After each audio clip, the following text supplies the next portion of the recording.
Smart super Sundar Nemani వీక్షకులకు స్వాగతం. ఈరోజు నేను మీతో మాట్లాడబోయే అంశం తెలుగు రాష్ట్రాల్లో మారిన ప్రభుత్వాలు. ముందుగా ఈరోజు తెలంగాణలో ప్రభుత్వం మారి 3 నెలలైంది. కానీ ఆంధ్రాలో ఎన్నికలు జరిగి తర్వాత చాలా కాలం ఆగిన తర్వాత 4వ తారీఖుని మొన్న లెక్కింపు జరిగింది. 4వ తారీఖు మధ్యాహ్నానికి దాదాపుగా మెజారిటీలు అవి తెలిసిపోవడం జరిగింది. ఈ విషయం మీద తెలుగుదేశం కూటమి 161 స్థానాలను గెలుచుకుని బ్రహ్మాండమైన మెజారిటీతో ఒక మంచి ప్రభుత్వాన్ని ఏర్పాటు చేస్తుందని భావిస్తుంది. అయితే గతంలో ఒక 5 సంవత్సరాలు పనిచేసినటువంటి వైఎస్ఆర్సిపి ప్రభుత్వం ఏదైతే ఉందో అది నేను ఎంతసేపు బటన్ నొక్కుతున్నాను, సంక్షేమ పథకాలు ఇస్తున్నాను అనేటువంటి ఒకే మాట, ఎంతసేపు కోటలో కూర్చోవడం, బయటకు రాకుండా ఉండడం, ఒకవేళ వచ్చిన మందీ బార్బలంతో చెట్లు కొట్టేస్తూ పరదాల మాటున తిరుగుతూ ఈ రకంగా 4.5 సంవత్సరాలుగా గడిపేశారు. కానీ ప్రజలు ప్రతి ఒక్క లెక్క దాచుకున్నారు. లెక్క ఎప్పటికప్పుడు నోట్ చేసుకుంటూ ఉన్నారు. మేబీ సంక్షేమ పథకాలు అంది ఉండొచ్చు, కేవలం అది 5-10% మందికే, మిగిలిన వాళ్ళందరికీ ఇది అందదు. ఒకవేళ ఏ ఒక్కరో ఇద్దరో ఉన్నారు అంటే ఇలా ఆయా ప్రాంతాల్లో ఉండేటువంటి చదువుకోనటువంటి సంఖ్యాబలం ఎక్కువ ఉండి అలాంటి చోట సంఖ్యా పదాలు నిజంగానే వాళ్ళకి అందుతూ ఉంటే వాళ్ళు ఇది ఏదో మనకి బాగానే ఉంది కదా, మన ఇంటి దాకా వస్తున్నాయి కదా అనే ఉద్దేశంతో వాళ్ళు ముఖ్యంగా ఆ వైఎస్ఆర్సీపీని కొద్దిగా గెలిపించుకుంటుకోవచ్చు ఆ 10 సీట్లకి. అంతే తప్పితే దాదాపు రాష్ట్రమంతా వ్యతిరేక పవనాలు వీస్తూనే ఉన్నాయి. ఆ పవనాల గురించి జగన్కి కూడా తెలుసు. ఎందుకంటే దురహంకారం ఎక్కువ. ఈ దురహంకారంతో ఉన్నటువంటి వాళ్ళు ఇలాగే జరుగుతుంది. ఎందుకంటే మనకి మహాభారతంలో దుర్యోధనుడు ఉన్నాడు, మహా దురహంకారి. తను జలస్తంభన విద్య తెలిసినప్పటికీ, నీటిలో దాక్కుంటే ఎవరు ఏం చేయలేరని తెలిసినప్పటికీ శ్రీకృష్ణుడు అర్జునుడు వాళ్ళు ఏంటంటే భీముడి ద్వారా రెచ్చగొట్టారు. రెచ్చగొడితే దురహంకారం కదా, భరించలేడు దాన్ని. ఆ భరించలేని తత్వంతో బయటికి రావడం, తర్వాత ఊరుల మీద కొట్టి అతన్ని చంపడం జరుగుతుంది. అలాగే ఈ దురహంకారం అనేటువంటిది ఏదైతే ఉందో ఆ దురహంకారం నిన్న సాయంత్రం ప్రెస్ మీట్తో తేలిపోయింది. జగన్ ఎందుకు నన్ను ఓడించారు అని ప్రతిదానికి సమాధానం చెప్పుకుంటాను. బాగానే ఉంది. ఏమండి, ఈ ఏదైతే పంచుతున్నాడు, బటన్ నొక్కుతున్నాడు అనేటువంటివి ఎంతమందికి పెడతాయి? నిజంగానే 4 కోట్ల పైసలు ఉన్నటువంటి ఆంధ్రప్రదేశ్లో ఎంతమందికి పెడుతుంది? కేవలం కొన్ని లక్షల మందికే పెడుతుంది. మిగిలిన వాళ్ళందరూ దీని నుంచి లాభం పొందేవాళ్ళు కాదు కదా. పైపెచ్చు లాభం పొందకపోయినా వాళ్ళందరూ అనేక విధాలుగా బాధపడుతున్నారు. సరైన రోడ్లు లేవు, సరైన త్రాగునీటి సౌకర్యం లేదు, కరెంటు బిల్లులు 9 సార్లు పెంచారు. తర్వాత పెట్రోల్ వేరే రాష్ట్రాలతో పోలిస్తే ఎక్కువ, డీజిల్ వేరే రాష్ట్రాలతో పోలిస్తే ఎక్కువ.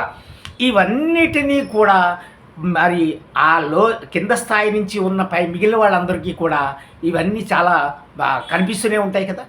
అలా కనిపిస్తున్నటువంటి వాటిని వాళ్ళు ఎంతవరకు తట్టుకుంటారు? ఇవన్నీ కూడా అతనికి అన్నీ తెలుసు. జగన్కి తెలియదు అనుకుంటున్నారు, ప్రతిదీ తెలుసు. అతను కేవలం దురహంకారంతో ఇవన్నీ చేస్తూ వచ్చాడు. లెక్కలేని తనం. 151 మందిని ఇచ్చారు కదా, మ్యాండేట్ ఇచ్చారు అనేటువంటి దాంతో 60 మంది సలహాదారులు. ఈ సలహాదారులు సలహాలు ఇవ్వకుండా ఉంటేనే ఉండేవాళ్ళు అనమాట. నిజానికి వాళ్ళకి చాలా జీతాలు అవి కూడా ఉన్నాయి.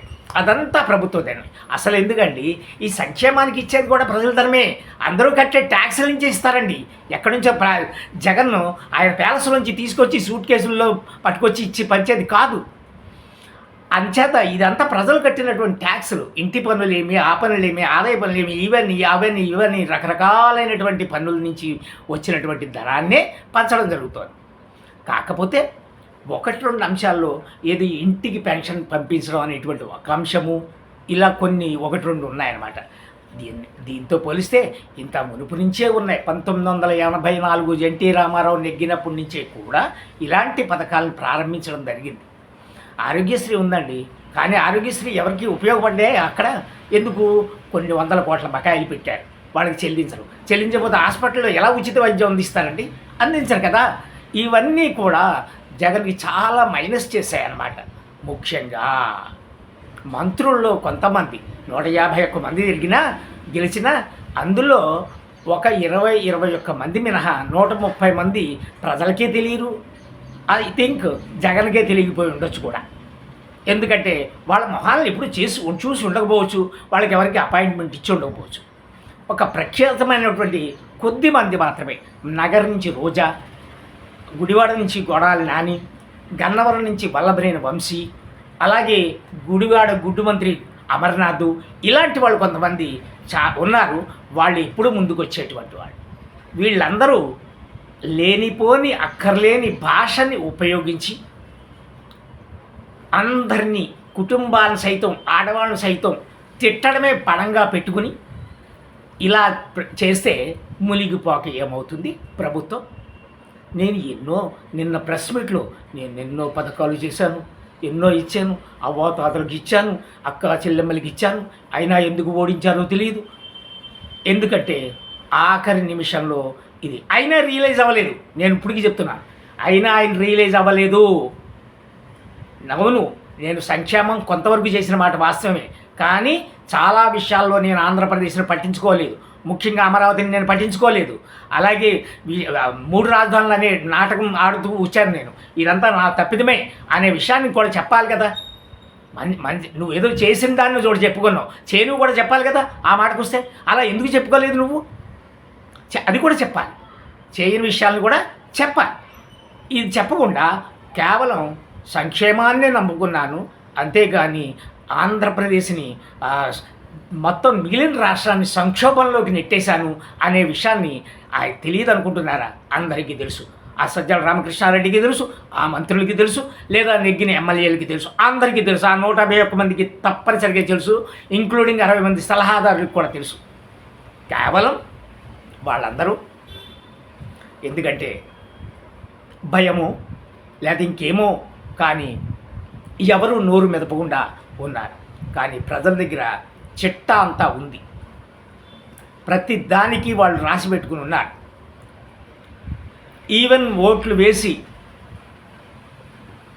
ఎవరికి వేసామో కూడా చెప్పకుండా మరుసటి రోజు 14వ తారీఖు 1 గంట 2 గంటల వరకు కూడా ఓటు వేయడానికి నిలబడ్డారంటే, దేశ విదేశాల నుంచి, పక్క రాష్ట్రాల నుంచి కూడా ఈ కార్యక్రమంలో పాల్గొన్నారంటే ఎంత కసిగా ఉన్నారో ప్రజలనే విషయాన్ని గమనించాలి. అసలు నన్ను అడిగితే దీనికి మొదటి కార్యక్రమం చంద్రబాబుని జైల్లో పెట్టినప్పుడు దేశ విదేశాల్లో స్పందించిన తీరు, మద్రాసులోను, బెంగళూరులోను, హైదరాబాద్లోను స్పందించిన తీరు, ఇదే బీజం వేసింది. జగన్మోహన్ రెడ్డి పతనానికి బీజం వేసింది ఇదే. ఇంకా ఆయన చేసినవి అన్నీ కూడా దానికి అదే. ఎందుకంటే ఏమీ లేని దాని మీద ఒక కేసు పెట్టి ఒక 53 రోజులు జైల్లో బంధించి ఆయన్ని ఏ రకంగానూ ప్రూవ్ చేయలేక కోర్టు బెయిల్ ఇచ్చి వదిలిపెట్టడం జరిగింది. ఇవన్నీ చేసిన దానికి ప్రజలు ఊరుకుంటారా? ప్రజలకి ఏం తెలియదా? నీ పార్టీకి నీ కార్యకర్తలు ఉన్నట్టే వేరే పార్టీకి వాళ్ళ కార్యకర్తలు ఉండరా? వాళ్ళకంటూ జనం ఉండరా? వాళ్ళకంటూ ఆ ఓటు బ్యాంక్ ఉండదా? నీకేదో ఉంది, నా ఓటు బ్యాంక్ వేరు, నాకు ఎవరండి నీకు వేరు? ఎవరండి? ఎస్సీ ఎస్టీలు అందరికీ నువ్వు ఇచ్చేసావా పెన్షన్లు విని? అందులో కొంతమందికి అందకుండా ఉంటుంది కదా. అలాగే వేరే కులాల్లో కూడాను అసలు అగ్రవర్ణాలు, ముఖ్యంగా కాపు, కమ్మ, వీళ్ళందరూ బ్రాహ్మణ, క్షత్రియ, ఇంతమంది ఉంటారు కదా, వాళ్ళందరూ కూడా నీకు వ్యతిరేకమే కదా. మరి ఎలా నేను నెగ్గుతాను? Why not 175 అన్నావే?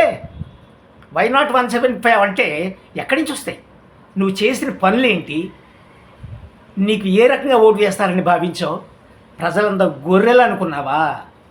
కాదు, ఇది తప్పు. ఎందుకంటే సంక్షేమం మాటకు వస్తే చంద్రబాబు నాయుడు సంక్షేమం చేశాడు, ఎలక్షన్లకు ముందు పసుపు కుంకుమ అనే పేరుతో డబ్బు ఇవ్వాలని ఇచ్చాడు కూడా. అయినా డబ్బు తీసుకున్నారే కానీ ఓటు జగన్కే వేశారు. అంటే ప్రజలు మార్పు కోరుకున్నారు అంటే వాళ్ళదే అంతిమ తీర్పు. దీనికి ఎవరు అతీతులు కాదు. ఇదే ఈరోజు నేను ఈ వీడియోలో మాట్లాడాలనుకున్న అంశం. రేపు మరొక అంశం ఇదే రాజకీయాల మీద నేను మొట్టమొదటిసారిగా వీడియో చేశాను. నాకు చాలా ఇష్టం, రాజకీయాలంటే ఇష్టం. రాజకీయాల్లో ప్రతి అంశాన్ని చాలా సునిశ్చిత దృష్టితో చూసి దీని మీద విశ్లేషణ చేస్తుంటాను. కానీ గతంలో నేను ఇలాంటి వీడియోలు చేయడానికి కొంత సంకోచించాను, అందువల్ల నేను చేయలేదు. ఇప్పుడు ప్రభుత్వాలు మారిన ప్రభుత్వాలకు అనుగుణంగా నేను ఇందులో ఉన్న లోపాలను ఎత్తి చూపాలన్న ఉద్దేశమే కానీ నాకు రాజకీయ పార్టీలతో ప్రత్యక్ష సంబంధాలు ఏం లేవు. కానీ దాని మీద ఉండే ఇష్టంతో నేను ఇది చేస్తున్నాను అంతే. మీరు చూడండి, కాంటెంట్ చూడండి, నచ్చింది అనుకుంటే లైక్ చేయండి, షేర్ చేయండి. ఇదే ఈరోజుకి